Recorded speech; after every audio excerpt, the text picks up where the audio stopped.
Coba deh, pernah kepikiran nggak, sebelum manusia ada, siapa atau apa ya yang berkuasa di bumi? Sejarah yang kita tahu kayaknya bukan awal dari segalanya deh. Ternyata, jauh di dalam cerita-cerita rakyat dan naskah kuno, ada petunjuk tentang penguasa bumi yang terlupakan, dan mungkin sengaja dilupakan. Pertanyaan ini kedengarannya emang aneh ya, tapi gimana kalau jawabannya bukan? Gimana kalau kita manusia sebenarnya cuma pendatang baru di sebuah planet yang udah lama banget dihuni peradaban lain? Yuk kita coba selami lebih dalam dan lihat apa kata tradisi-tradisi kuno tentang ini. Oke, perjalanan kita dimulai di era sebelum Adam. Sebuah masa yang menurut beberapa tradisi sama sekali nggak kosong.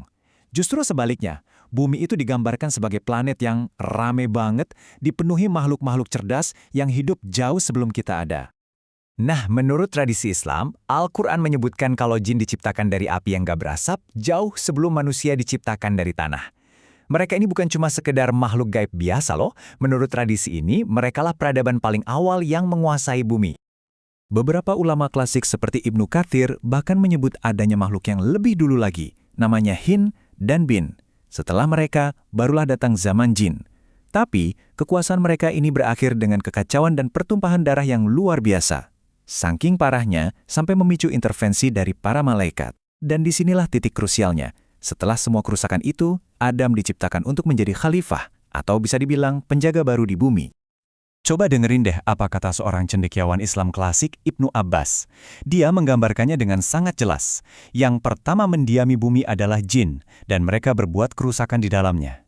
Kalimat ini seolah-olah ngasih kita konteks. Kenapa sih perlu ada penguasa baru, yang kemudian mengarah langsung ke penciptaan manusia? Tapi ternyata, jin itu nggak sendirian. Nah, ini dia nih bagian yang paling misterius. Di antara kisah-kisah tentang jin, muncul satu nama yang aneh banget dan bikin bingung. Nisnas. Makhluk yang digambarkan sebagai manusia setengah jadi. Jadi, siapa atau apa sih sebenarnya mereka ini? Oke, jadi Nisnas ini dari bahasa Arab ya, adalah makhluk mitologis yang sering banget digambarkan sebagai setengah manusia. Menurut kitab-kitab kuno kayak kitab Al-Hayawan dari abad ke-9, mereka ini diyakini sebagai hasil hibrida, keturunan dari jin rendahan yang disebut syik dan manusia. Bayangin deh, perpaduan yang aneh banget antara dunia goib dan dunia fisik. Deskripsi fisiknya, wah ini benar-benar aneh. Edward Lane dalam terjemahannya untuk kisah 1001 malam ngasih gambaran yang super spesifik. Setengah manusia, punya setengah kepala, setengah badan, satu lengan, dan satu kaki yang dipakainya buat melompat dengan sangat lincah. Coba bayangin sebentar betapa mengerikannya pemandangan itu. Yuk, kita bedah profilnya. Asalnya, persilangan jin dan manusia.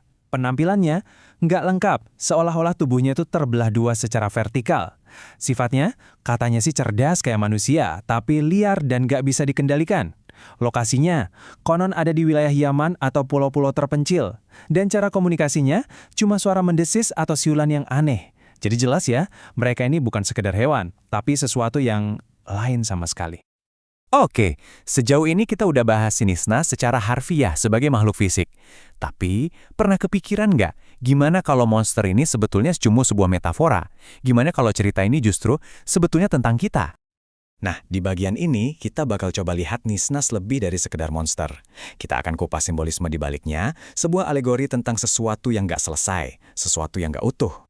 Jadi intinya ada dua cara buat ngelihat Nisnas. Pertama secara harfiah, ya sebagai makhluk hibrida beneran yang dulu pernah ada. Kedua secara simbolis, sebagai perumpamaan tentang ketidaksempurnaan moral dan spiritual kita sebagai manusia.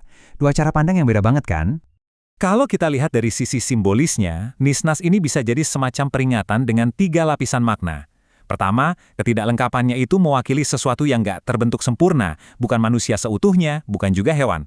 Kedua, ini bisa jadi simbol tentang apa yang terjadi kalau manusia kehilangan akal dan moralitasnya. Mereka jadi setengah makhluk. Dan yang ketiga, ini juga mencerminkan ketakutan masyarakat kuno terhadap hal-hal yang aneh, yang beda dari norma. Oke, kita udah bahas sejarah dan simbolnya. Sekarang gimana nasib mitos ini di zaman modern? Apakah ini fakta, fiksi, atau cuma dongeng pengantar tidur? Bagaimana cerita Nisnas ini terus bergema sampai sekarang? Ternyata jejak cerita Nisnas ini nggak hilang begitu aja. Gemanya bisa kita temukan di berbagai tempat. Misalnya dalam cerita rakyat Somalia, ada makhluk bernama Hungruf yang katanya bisa membunuh hanya dengan sentuhan. Terus ada juga legenda kaum Ad kuno yang dihukum jadi Nisnas karena kesombongan mereka. Bahkan dalam fiksi modern, mitos ini terus berevolusi loh. Tentu aja, kalau ada mitos sepopuler ini, pasti muncul klaim-klaim yang, ya, agak liar.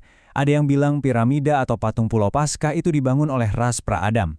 Ada yang menunjuk-nunjuk seni hibrida kuno sebagai bukti. Tapi apa kata para ahli arkeologi? Jelas banget, nggak ada bukti kredibel yang mendukung semua klaim itu. Seni kuno seringnya itu simbolis, bukan laporan harfiah. Dan yang paling penting, sampai detik ini, tidak ada satupun fosil atau artefak Nisnas yang terverifikasi pernah ditemukan. Titik. Jadi, pada akhirnya ini nih kesimpulannya. Keberadaan Nisnas itu bukan di dalam catatan fosil, tapi di dalam tanah subur imajinasi manusia dan filsafat moral. Dia itu sebuah konsep, sebuah ide, sebuah cerminan, bukan realitas biologis. Nah, ini yang jadi pertanyaan terakhir buat kita semua renungkan. Apa sih yang sebetulnya diungkapkan oleh mitos-mitos kita tentang monster, tentang Nisnas, tentang makhluk-makhluk lain yang kita ciptakan mengenai kemanusiaan kita sendiri? Mungkin ya, dengan mempelajari monster-monster ciptaan kita, kita justru sedang belajar tentang siapa diri kita sebenarnya.